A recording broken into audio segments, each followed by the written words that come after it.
Dando continuidade, pessoal, na parte B da nossa aula, a gente vai falar agora ainda falando de trabalho e energia, agora vai dar um focado nos esforços internos, tá bom?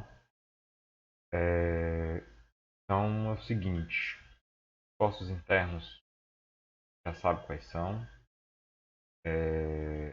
pode resumir os esforços internos, resumir não, os esforços internos que submetem as peças nas estruturas em barra são os esforços de esforço normal, esforço cortante, momento fletor e momento torsor, tá? Então, qual é a nossa ideia agora? Poxa, a gente já construiu uma equação, já entendeu uma equação que descreve energia, trabalho, isso em termos de carregamento externo e também em termos de tensões e deformações. Então, nosso intuito agora é voltar-se para o interior das estruturas. E a melhor forma de fazer isso, claro, é por meio de entender como os esforços internos se comportam. Fazer a correlação entre os esforços internos e as tensões, tá bom? Então, vai fazer uma ilustração aqui, né, nessa aula, para entender como cada esforço interno se comporta, tá? A gente vai passar um a um, depois a gente vai juntar os conceitos, tá? Então, o primeiro dos esforços internos que a gente até estudava em resistência de materiais, né, é o esforço normal. Então, está representando aí uma barrinha simples submetida a um esforço normal. Então, se a gente pegar essa barrinha e entender que para o esforço normal, as tensões normais são as que mais se apresentam nas seções transversais, eu diria que a energia de deformação do esforço normal pode ser calculada como sendo a integral das tensões normais ao longo do domínio dessa estrutura, tá? Então, esse domínio é esse volume que está aí descrito, tá? Por isso que a gente está usando essa notação.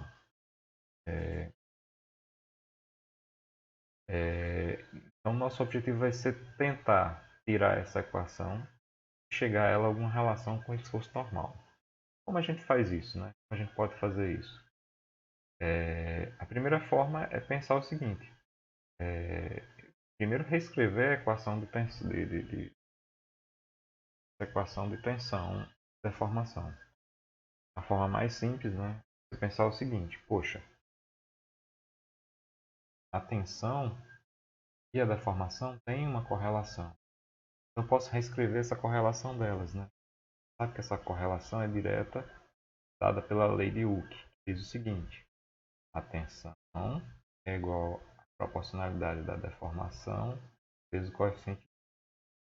Então, se eu pegar e inverter isso aqui, eu vou encontrar que epsilon é igual a sigma sobre E. Pegando isso aqui agora, substituindo de volta, né, nessa equação, vai encontrar justamente sigma ao quadrado sobre 2e. Para que fazer isso? Para não ficar em termos de duas variáveis diferentes, tensões e deformações. Eu fico só em termos de tensão, tá? Já que uma é dependente da outra, dentro do regime linear elástico, tá bom? Fazendo isso, a gente fica com essa equação um pouco mais simples. E eu sei caracterizar a tensão a partir do esforço normal. A partir do esforço normal para uma peça, a tensão normal de engenharia, que a gente falou um pouquinho na aula passada, naquele gráfico que eu ilustrei, que a gente plotou, ela é dada pela relação entre a tensão normal e a área da seção transversal na posição não deformada. Essa área seria uma área A0. Estou suprimindo o zero aí, mas entendido. Não é o objetivo ensinar isso, a gente está fazendo uma revisão desses materiais. Então eu posso pegar essa equação aqui e substituir dentro daquela. Então pego esta equação aqui, observando, substituo dentro dessa. Vou obter essa apresentação. U vai ser dependente de n sobre a ao quadrado sobre 2a. Fazendo alguns pequenos algebrismos, né? O a iria ficar na parte inferior. Vem ao caso agora. Agora pense o seguinte. Como é uma integral ao longo do volume da minha estrutura, tendo esse volume como sendo um volume mesmo, tá? Toda a estrutura, toda a sua viga, toda a sua treliça, todo o seu edifício. Então eu posso repensar melhor essa integral para não ficar em termos de volume e reescrever ela aqui agora em termos de algum elemento de volume que seja conveniente para o meu problema. E nesse caso, nosso elemento de volume seria uma faixinha. Uma faixinha infinitesimal, dx, pegasse uma faixinha dx aqui, e seria um elemento mais comum. Obviamente, fazendo essa faixinha, o elemento de volume passa a ser, né? Vocês observarem aqui, o elemento de volume passa a ser, esse que eu vou ilustrar aqui em vermelho, passa a ser esse elemento aqui, ó, dv, passa a ser a é a área da seção transversal dx. Então, esse elemento de área aqui é a área completa vezes dx. E substituo esse dado na equação, a gente vai obter uma simplificação do problema. Ele vai ficar da seguinte forma. Vai ficar n ao quadrado sobre 2e ao quadrado a dx. Eu tenho esse a aqui, eu posso simplificar junto com esse a, um desses dois a's que estão ao quadrado aqui. Essa aqui ficaria um pouquinho bonitinho. Mais bonito.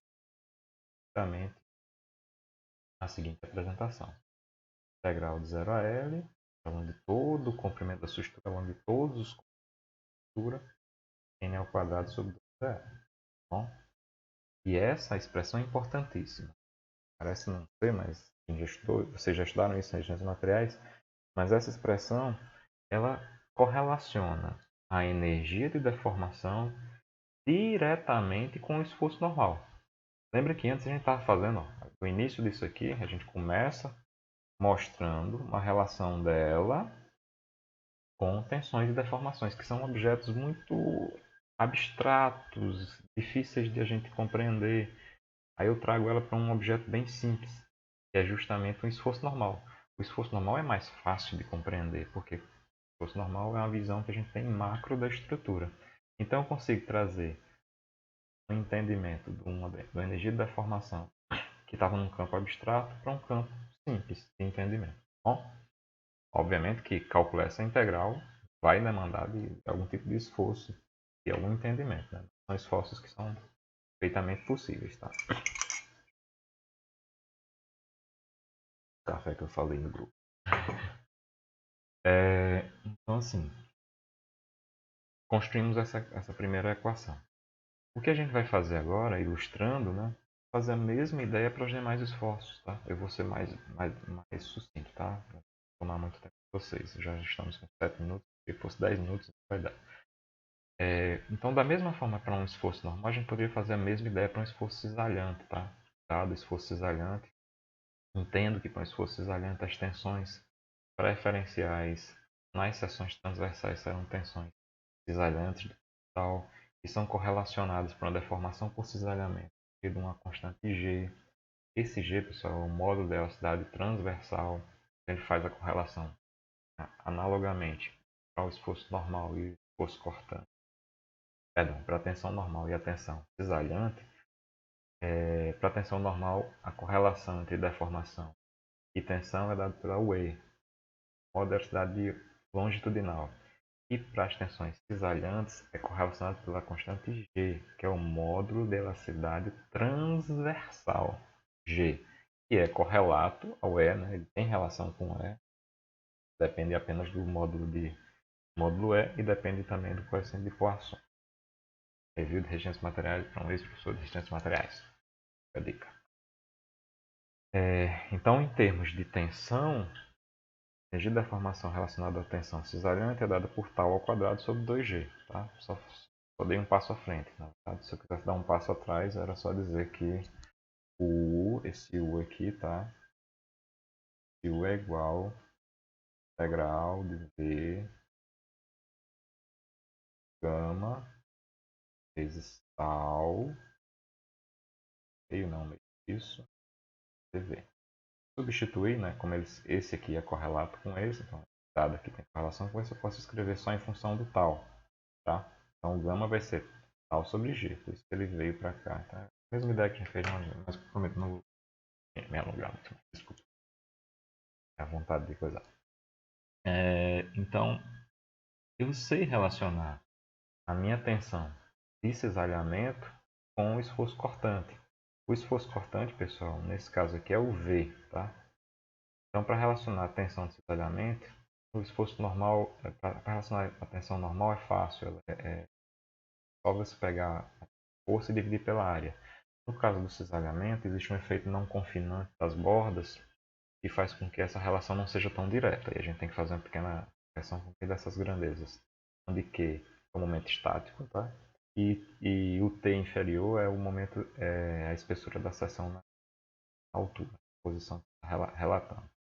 Então, a gente tem essa relação que eu posso reescrever, tomar um elemento de volume agora mais conveniente, que seria esse dx, dy, dz, substituir na equação, tá? Ou seja, eu substituo essa informação que eu tenho aqui juntamente com essa informação. Jogo essas duas informações aqui e eu vou chegar nessa nova apresentação, tá? Vai ficando um pouquinho extensa e comprida, mas que é de fácil entendimento. Basta a gente revelar as informações de extensões materiais. Então, fazendo os algebrismos não muito convencionais e adotando isso aqui que é um pouco mais complicado, né? Essa função de forma, vai tomar todos esses conceitos que estão dentro da integral, função de forma fs dada, que ela só tem dependência geométrica, só para deixar claro, por isso que é chamada de função de forma, ou relação de forma, a nossa expressão para a energia da formação do esforço cortante é essa que está apresentada aí. Integral de 0 a L, ou seja, integral de todos os componentes das peças. Esse Fs é ao quadrado sobre 2Ga. Observe que na parte inferior, daqui a pouco a gente vai fazer a correlação entre todas, mas na parte inferior a gente tem uma visão muito parecida do que a gente viu para o esforço normal. O esforço normal. No caso era o esforço normal ao quadrado sobre 2EA. Agora é o esforço cortante ao quadrado sobre 2GA. Tá? Fica aí a dica para ajudar o entendimento. Não o entendimento, a gente fica vendo que as coisas estão diretamente ligadas. Para uma seção retangular, eu já antecipo para vocês, que são as seções que a gente vai usar na nossa disciplina, esse fator de forma é um número fechado, 6 sobre 5. E para qualquer outro tipo de seção, seção T, seção circular, seção quadrada, seção... Cada um vai ter os seus valores dados. Isso eu quero dizer que isso é um valor numérico. Isso aí não é um dado que você tem que calcular. Eu acho que você teria que calcular, tá? Mas é tudo conhecido, tá? Reproduz os dados que já são obtidos.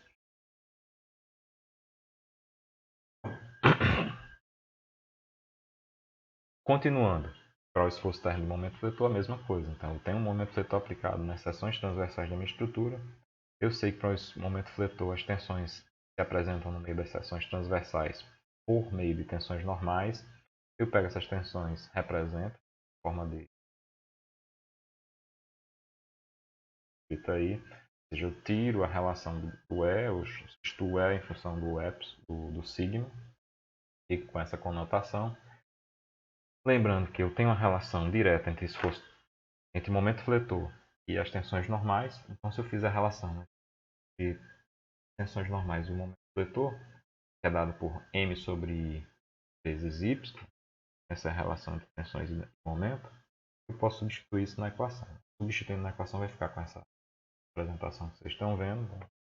Eu pego isso aqui, substituo aqui, vou ficar com a seguinte conotação, né?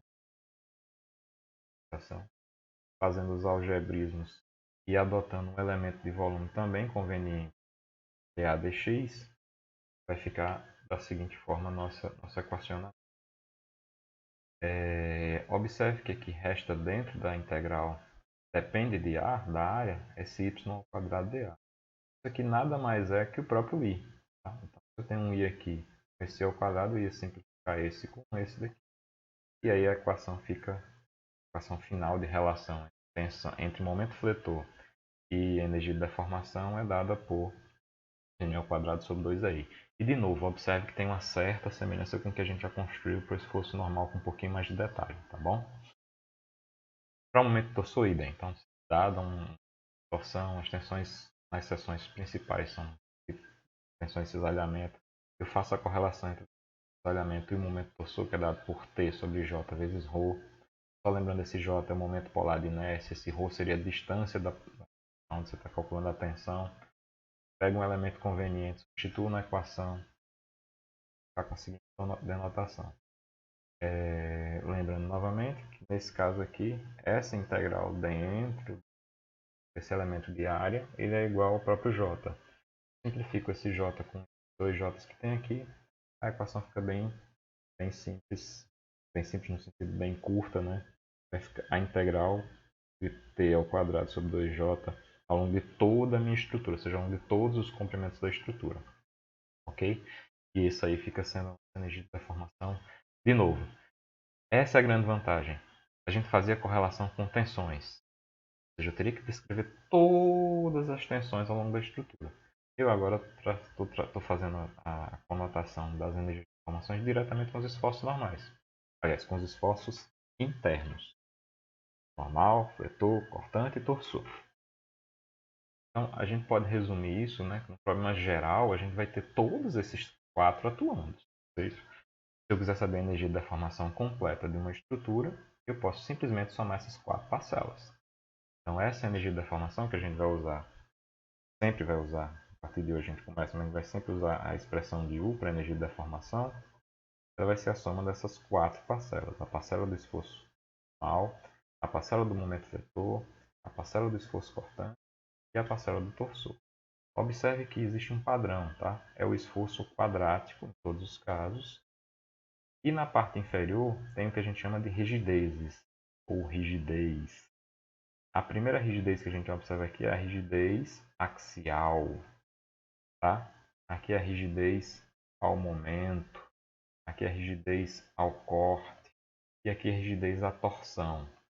Essas rigidezes, elas contêm o conceito que envolve tanto o material, observe que o E aí é o material, quanto geometria, ou seja, a seção transversal. É aí onde a gente trabalha quando a gente tem um problema na nossa estrutura. Eu mexo. Principalmente aí, né? Ou eu mexo no material que eu estou usando, ou eu mexo na geometria da minha peça. Tá? Quando vocês estiverem trabalhando com software, a gente vai ver alguma coisa nessa disciplina, e vão ver bem mais à frente, na atuação profissional, vocês vão perceber que às vezes dá problema na viga. Deu problema na viga, ou seja, não está passando, vem um sinal de alerta lá no software. Quais são as suas primeiras atitudes? Obviamente, a primeira delas é tentar verificar se você não entrou em algum erro, né? Cometeu algum erro de input, né? De dados. Se você não cometeu nenhum erro de input, se está tudo corretinho, se na verdade ela realmente não está passando, você vai ter que mexer de alguma forma na geometria, no carregamento ou no material. Obviamente, a primeira delas, mais rápida de você trabalhar, é na geometria. Afinal, a gente não pode mudar o carregamento. Entende? Por que eu não posso mudar o carregamento? Porque aquela edificação tem um fim. Tendo assim, olha, a gente tá vendo uma ponte aqui para passar uns caminhão, mas troca os caminhões, vamos botar só uns carrinhos. A gente não troca. A gente, em geral, não troca. Pode trocar em alguns casos, tá bom? Mas em geral a gente não. O material também. A gente pode trocar? Pode. Às vezes você decide, não vai funcionar em concreto armado porque os vãos são assim, eu vou ter que usar um outro material, vou ter que usar composto, eu vou ter que usar aço, eu vou ter que usar uma estrutura mista, beleza, eu posso mudar o material. Ou, por outro lado, você pode mudar, que é o mais rápido, né? Mudar a geometria. Se a minha viga com 10 centímetros de largura, 20 centímetros de largura não passa, eu vou fazer uma viga com 25. Se a minha viga não está passando com 2 barras de aço, vou botar 3 barras de aço. Então é aí que você vai trabalhar dentro das limitações que tiver cada programa de possibilidade, tá bom? E meu tempo está se esgotando. Vamos para frente. Então o princípio da conservação, que é o objetivo das nossas 2 aulas de hoje, né? A primeira parte e essa parte, ela vai descrever para a gente muito claramente o seguinte: o trabalho das forças externas é igual à energia da deformação, desde que não haja perdas de energia. Então, se não houver, ou seja, e é o que a gente espera, né? Quando está havendo perda de energia, sinal que está havendo processo de plastificação, sinal que a sua estrutura está em rompimento, sinal que a sua estrutura está fissurando. A gente não quer isso. Então, se não há perda de energia, a gente pode dizer que é toda a energia, todo o trabalho das forças externas, que é representado pela letra W, que vocês estão vendo aí em cima da minha cabeça, é igual à energia de deformação. Como eu calculo W? Muito fácil. O W é o trabalho das forças externas, não é simplesmente você multiplicar as forças externas generalizadas vezes os deslocamentos externos generalizados. E como eu calculo os esforços a energia de deformação? Por meio dos esforços internos, como a gente acabou de ilustrar, tá? Então fica essa primeira nossa equação de hoje, tá? Então, do primeiro lado da equação aqui, né, vocês observarem aqui, no primeiro lado da equação, tá, tem o nosso W, que é o conjunto de todos do trabalho das forças externas, ou seja, é um somatório porque você pode ter mais de uma força externa, tá? E força no seu sentido generalizado, vezes o deslocamento interno. E do outro lado da equação, né, segundo método da equação, a gente tem aqui a energia de deformação de todos os esforços provocados por cada um dos esforços internos. São essas 4 parcelas, tá? Eu brinco nas aulas presenciais que é o nosso caminhãozinho, que na verdade é um trenzinho, tá? E ele vai crescendo ao longo das aulas, tá? Então, quais são as aplicações que a gente tem, né? Isso eu estou fazendo prints do livro do Hibbeler, né? Fazendo referência aqui. A gente pode trabalhar isso com vigas, ou seja, calcular um determinado deslocamento provocado por uma força ou pelo momento e a sua rotação, ou qual é o deslocamento provocado por uma força numa determinada treliça. Basicamente, é para isso que a gente serve. E aí eu coloco isso. Ela só pode ser aplicada quando existe uma única força externa. E essa é a principal limitação desse tipo de problema. Tá bom? E na próxima aula a gente vai ver como vencer essa limitação. Tá bom? Um abraço, pessoal. Até mais. Daqui a pouco a gente também terá a nossa aula número 5, tá bom? Forte abraço para todos. Canal, ativar o sininho e compartilhar com seus amigos. Mas é isso. Tchau! Tchau!